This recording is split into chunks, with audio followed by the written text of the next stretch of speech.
자, 오늘 살펴볼 내용은 일본 가정연합에 대한 해산명령이 과연 최선인지에 대한 하나의 주장입니다. 이 해산명령이 오히려 피해자 배상을 더 어렵게 만들 수 있다는 좀 흥미로운 관점을 깊이 파고들어 보겠습니다. 자, 그럼 이 분석이 던지는 아주 근본적인 질문부터 시작해 볼까요? 종교단체를 해산시키면 피해자는 정말로 구제받을 수 있는 걸까요? 과연 이게 최선의 방법일까요? 우선 이 자료는 정부의 해산 명령을 두고 사용할 수 있는 가장 강력하고 극단적인 조치, 그러니까 일종의 극약 처방이라고 표현하고 있습니다. 이게 그냥 단체 문 닫아라 이런 수준의 얘기가 아니라는 거죠.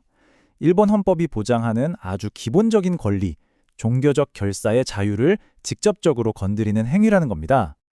그렇다면 다른 방법은 없을까요? 이 자료는 교단 측이 내놓은 보상이라는 카드를 대안으로 제시하고 있습니다. 교단이 2022년에 개혁의 일환으로 위원회를 하나 만들었는데요. 이게 변호사나 법률 전문가들로 구성된 독립적인 제3자 기구라고 설명하고 있습니다. 여기서 진짜 흥미로운 지점이 바로 이 위원회의 원칙인데요. 보세요. 법의 테두리를 넘어선 보상. 그러니까 소멸시효 같은 게 지났어도 어떻게든 돕겠다. 뭐 이런 거죠. 자, 그런데 이게 그냥 말뿐인 계획이 아니었다. 실제 결과가 있었다는 게 이 자료의 주장입니다. 한번 숫자를 직접 보시죠.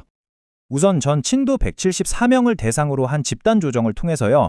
약 35억엔 규모의 합의가 이루어졌다고 합니다. 이게 다가 아닙니다. 2022년 7월 이후에 또 다른 965건의 사례에서 약 69억엔을 추가로 반환했다고 해요.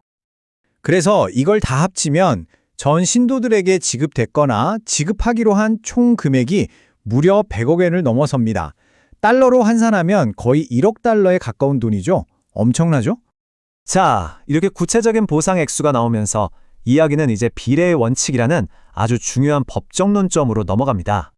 이게 뭐냐면요. 쉽게 말해서 정부가 어떤 조치를 할 때, 특히 기본권을 제한할 때는 과연 그럴 필요까지 있나?를 따져봐야 한다는 거예요. 벼룩 잡자고 초과삼간 태우는 격이 아닌지 묻는 거죠.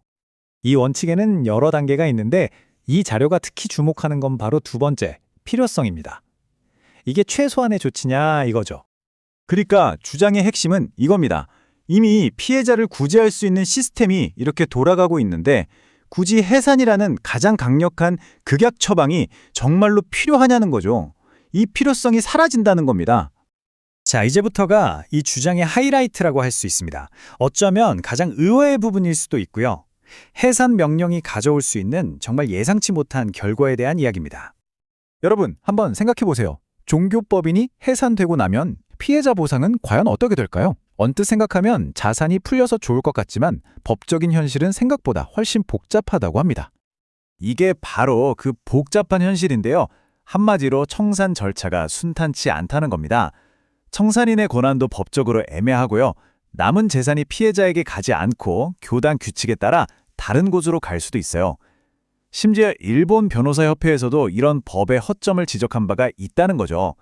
이게 핵심적인 반전입니다. 정말 아이러니한 결론에 이르게 되죠. 피해자를 돕기 위한 해산 명령이 오히려 피해자 보상을 더 어렵게 만들 수도 있다는 겁니다. 자산을 묶어버리고 구제 절차를 법적 미로 속에 가두어 버릴 수 있다는 거죠. 결국 이 자료는 우리에게 두 가지 길을 보여주면서 묻습니다. 과연 어느 쪽이 진짜 피해자를 위한 길일까요? 자, 한쪽을 보시죠.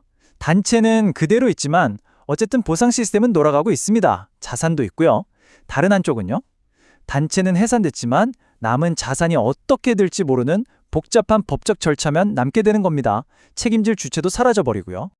그래서 이 자료는 이런 결론을 내립니다. 지금 있는 구조를 없애버리는 것보다 이걸 그대로 유지하면서 계속 책임을 묻는 게 피해자 구제에는 더 효과적이고 현실적인 길이라는 거죠.